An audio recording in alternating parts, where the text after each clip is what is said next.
तो गाइज़ आज मैं एक्सप्लेन करने वाली हूँ मूवी दृश्यम 2 को, जो कि अभी हाल ही में रिलीज़ हुई है और ये काफ़ी बढ़िया मूवी है। तो आप लोग थिएटर में जाकर ज़रूर देख सकते हैं। तो मूवी की स्टार्टिंग में हम लोग देखते हैं एक डेविड नाम के बंदे को, जो कि अपने सीनियर गुंडे को पैसों के बदले एक नशीला पदार्थ बेचने आया था। वो उस गुंडे को नशीला पदार्थ देते हुए कहता है कि वो अब ये काम छोड़ रहा है क्योंकि वो अपनी फैमिली के साथ रहना चाहता है। और वो गुंडा उसकी ये बात सुनकर नाराज़ हो जाता है, उसे पसंद नहीं आती उसकी ये बात। वो गुंडा पैसे दिए बिना ही जाने लगता है। तो पैसों को लेकर उन दोनों में काफ़ी लड़ाई होती है। गलती से डेविड द्वारा गोली उस गुंडे को लग जाती है और उसकी मौके पर ही मौत हो जाती है। तभी वहाँ पर पुलिस आ जाती है और डेविड उनसे बचने के लिए भाग निकलता है और एक जगह पहुंचकर देखता है कि कोई आदमी गड्ढा खोदकर कुछ गाड़ रहा है। और वो आदमी विजय सनगांवकर था, जो कि पुलिस स्टेशन में सैम की लाश को गाड़ रहा था।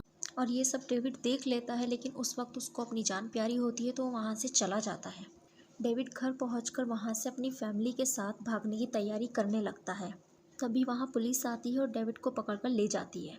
और यहाँ से कहानी आगे बढ़ जाती है, जहाँ पर हम विजय को देखते हैं, जिसने केबल टीवी बिजनेस के साथ मूवी थिएटर बिजनेस भी शुरू कर दिया था। विजय अपनी बीवी नंदिनी और दोनों बेटियों के साथ खुशहाल जिंदगी जी रहा था। अब एक दिन हम देखते हैं कि उसके पड़ोसी हस्बैंड वाइफ का झगड़ा हो रहा था, जो कि उसकी वाइफ को देखकर अच्छा नहीं लगता। तो वो विजय के साथ उन दोनों को रोकने के लिए निकल पड़ती है। यहाँ पे हमें पता चलता है कि उनके पड़ोस में रहने वाली जेनी को उसका पति रोज़ दारू पीकर मारता है और कुछ काम धंधा करने की बजाय अपनी बीवी से ही शराब के पैसे मांगता है। विजय जेनी को सलाह देता है कि वो अपने पति की कंप्लेंट पुलिस में कर दे, नहीं तो वो रोज़ ऐसा ही करेगा। भले ही सैम के मर्डर को 7 साल हो चुके थे, लेकिन लोग यहाँ पर अभी कुछ भी नहीं भूले थे और वो विजय और उसकी फैमिली को हमेशा शक की नज़र से ही देखते थे और कहते थे कि इन लोगों ने ही उसका मर्डर करके कहीं पे उसको दफना दिया है। अब हम देखते हैं कि विजय से मिलने सैम के फादर आते हैं। वो विजय से विनती करते हैं कि सैम की बॉडी कहाँ है बता दे, ताकि वो उसकी बॉडी का अंतिम संस्कार कर सके। दरअसल सैम के पेरेंट्स लंदन शिफ्ट हो गए थे और वो हर साल उसके जन्मदिन पर आकर पूजा करवाते थे। इसीलिए वो विजय से मिलने आए थे कि शायद विजय उनको सैम के बारे में कुछ बता दे। पर विजय कुछ बोले बिना ही उन्हें दोबारा मिलने से भी मना कर देता है। अब हम देखते हैं कि विजय एक मुराद अली नाम के राइटर से मिलता है, जो फिल्में लिखने का काम करता है। विजय का हमेशा से एक सपना था कि वो एक फ़िल्म बनाए और उसके पास एक अच्छी और बढ़िया कहानी थी भी।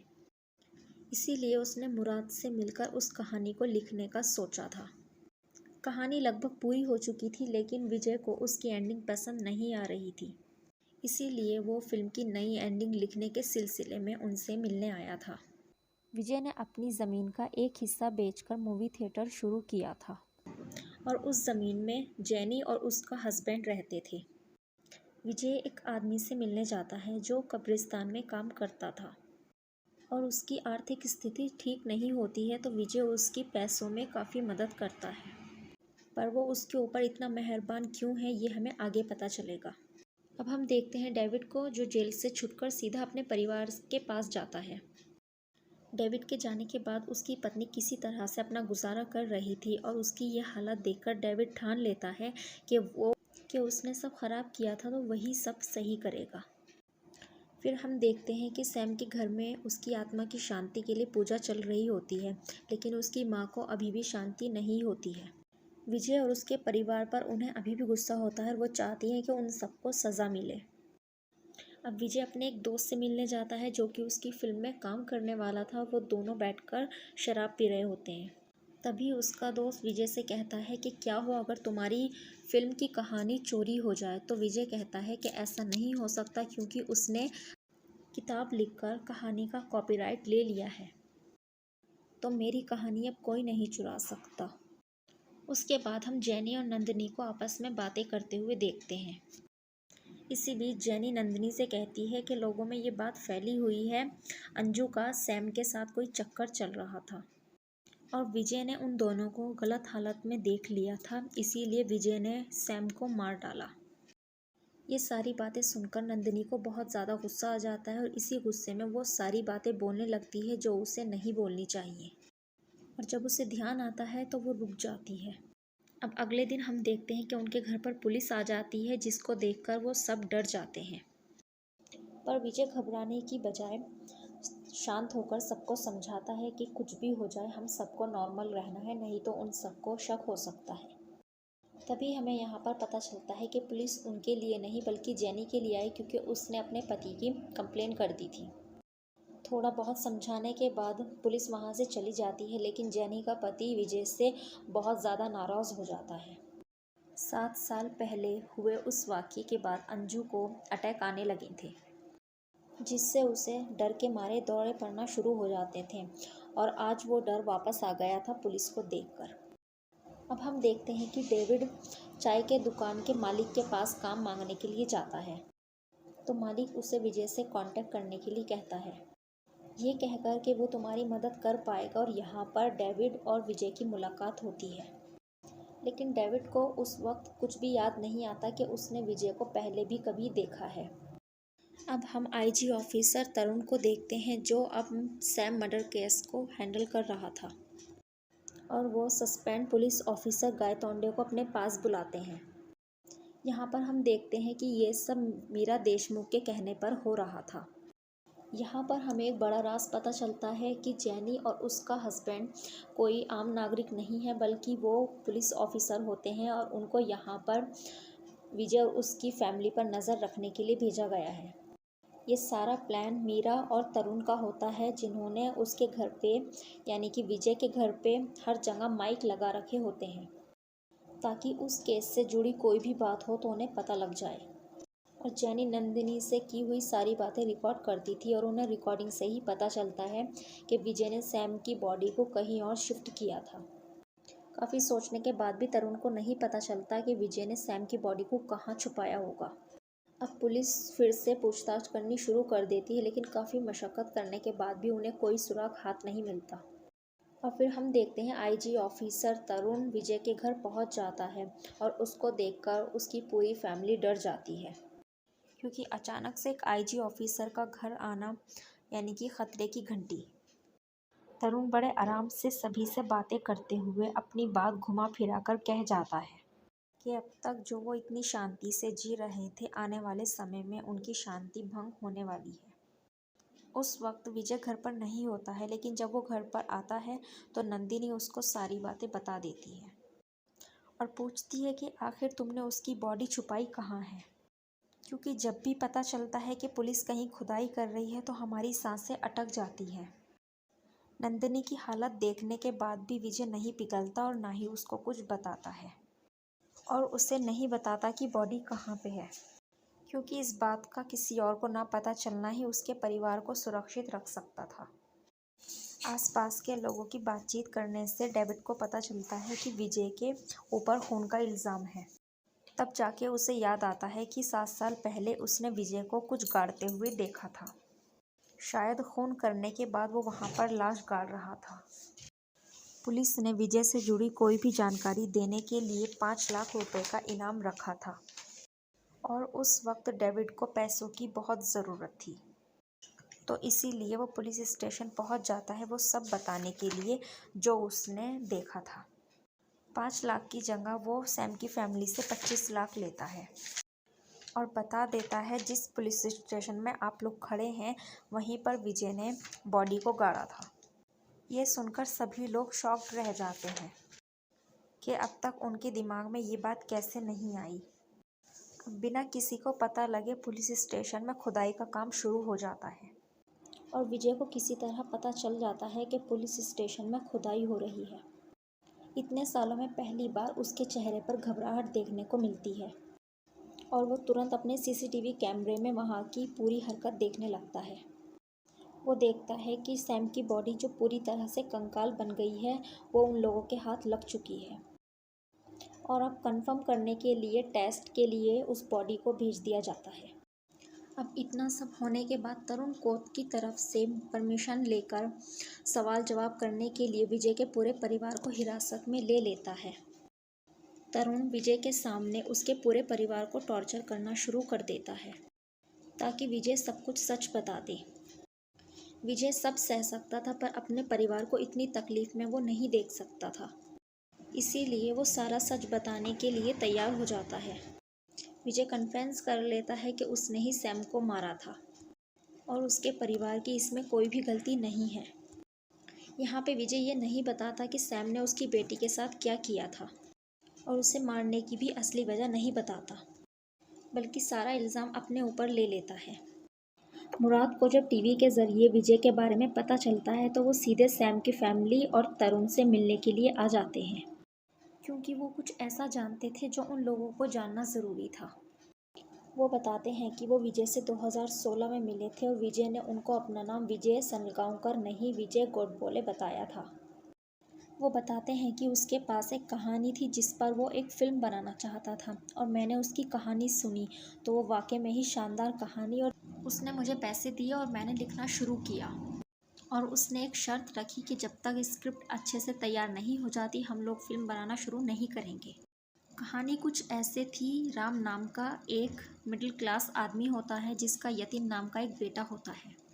एक रात यतीन अपने दोस्तों के साथ पार्टी करने जाता है तो वहाँ नशे में धुत एक लड़का उसकी गर्लफ्रेंड से बदतमीज़ी करने लग जाता है। वो लड़का कोई आम लड़का नहीं होता है, बल्कि वो वहाँ के एक बहुत बड़े बिल्डर का बेटा होता है। लाख समझाने पर भी वो लड़का अपनी हरकतों से बाज नहीं आता तो यतीन गुस्से में उसके मुंह पर ज़ोरदार थप्पड़ रखता है। वो लड़का अपनी बेइज्जती का बदला लेने के लिए यतीन से लड़ाई करने लगता है और गलती से यतीन से उस लड़के का खून हो जाता है। यतीन के फादर जब वहाँ पर आते हैं तो देखते हैं उनका बेटा लाश के पास बदहवासी की हालत में बैठा रो रहा है। राम जानते थे कि वो लड़का जाने माने बिल्डर का बेटा है और अगर उन्होंने जल्द ही कुछ नहीं किया तो उनके बेटे की ज़िंदगी ख़राब हो सकती है। राम ने बहुत सोचा और फिर उनको याद आता है कि बिल्डर की एक बिल्डिंग अंडर कंस्ट्रक्शन में है, तो उन्होंने उसके बेटे की बॉडी उसी बिल्डिंग में गाड़ दी।